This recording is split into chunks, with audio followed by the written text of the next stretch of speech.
مای چې بدریو شوینو باندې کله انسان خپه شي د الله د طرفه نعمت ده. الله رب العالمین وتو فرمایي جل جلاله چې مطلب ماته نږدې هغه کس ته جات مين زړه هغه کس سره کوم او چې کوم ماته ډېر ځان شنو هغه لاړم باندې لور ورکم. علی رضی الله عنه قول ده حضرت علی رضی الله عنه فرمایي چې یو ځل د موسی علی السلام نه چاته پوښتنه کو السلام علیکم ورحمت الله وبرکاته زیب تاسو روستا سو مرګره سليمان سالار مرګرو په خپل پیج او چینل کې ارتار کړي او یو ورکه غونډه کې ویډیو پیغام د زرګوم پر سایډ به تاسو ته ویډیو ښکاری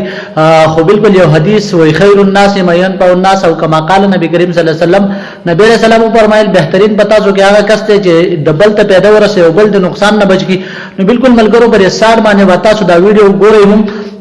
خو بالکل دا هغه دور ماته یا آیات چې کوم چې د نبی رسول الله د دور نه مخکې او کوم جهالت او کوم توري تیارې به حضور صلی الله علیه وسلم را لغه تیارې ختم شوې خو دوباره چې کوم د 2022 چې کوم د 1415 کال مخکې چې کومي مطلب هغه تیارې وی هغه 1415 کال پس په 2022 کې بیا را پیدا شوې او یو پلار لګیدلې د خپل لوري وجري او ماشومه ده نبی رسول الله چې کله مطلب خبره کوله نو دا غیب مطلب بداو چې را د ماشومان صلی الله علیه رحمی کوي خپل ماشومان کاغه پر دی وی ک خپل وی حضور صلی الله علیه وسلم پر ماشومان سره ټوکې تقلی هم کوي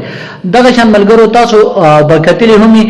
ډیر ملګری په ټیک ټاک باندې چې کوم دا ویډیو ډیر وایرل ده په فیسبوک کې هم لګیا ټول خلکو په ویډیوګانې جوړې کړې دي او چې مال غلیټو کتله بالکل ملګرو د حضرت علی رضی الله عنه قول ده حضرت علی رضی الله عنه فرمایي چې یو ځل د موسی علی السلام نه چاته پوښتنه چې الله تبارک محبوب کم یو کسي نو بیا موسی علی السلام چې کله لاړو ته الله راز نو موسی علی السلام د الله نه پوښتنه چې الله تعالی نږدې انسانانو کې کوم انسان دی نو حضرت موسی علیہ السلام دا پوښتنه وکړه الله رب العالمین وتو فرمایي جل جلاله چې مطلب ماته نږدې هغه کس ته جات مين زړه هغه کس سره کوم او چې کوم ماته ډېر ځان شنو هغه لاړم باندې لور ورکم. بیا چې موسی علیہ السلام ته پوښتنه کو چې بیا ته نږدې کوي یو کسي او ته زیات ګران کم کسي نو بیا الله جل جلاله ته فرمایل چې زه دویمه لور ورکم دغه شان درېمه لور ورکم نو دا ماته نږدې کس ته او ماته ګران کسي. دغه شان ملګرو محمد صلی الله علیه وسلم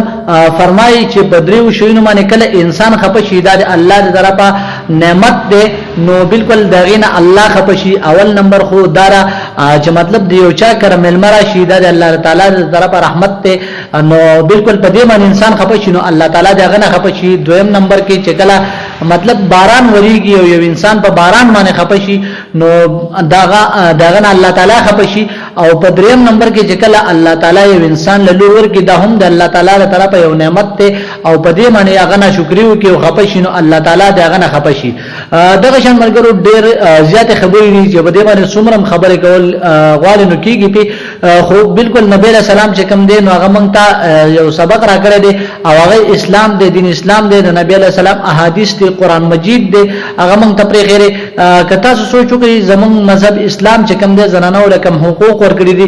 کوم حق ورکړي دي او بیا دغه شان چې پلار را لګي او خپل لور وجنی نو په دې ځ سویل نه نشم ځکه چې زه ته ملګرو په خبرې هم کړې دي او تاسو به هم اوریدلی خو ملګرو دا ویډیو چې کوم دی ثواب په نیت باندې مخکې ملګرو سره ضرور شریک کړئ او دغه شان چې کوم دی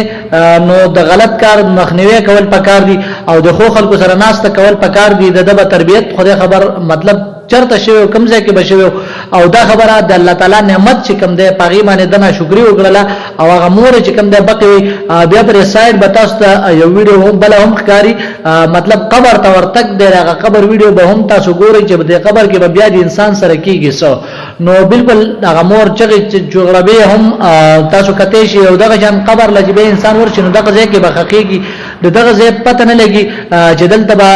مطلب دغه شان ناشنا خلک به ناشنا پرشتي به هغه سوالات جوابات کوي او جو سړی خپل لور قتل کړي یا مطلب یو مسلمان قتل کړي یو ماشوم قتل کړي دغه بسا انجام وي التا نو ملګرو ټیم خرابول نه غواړم دا ټیم مال راکې اجازه د الله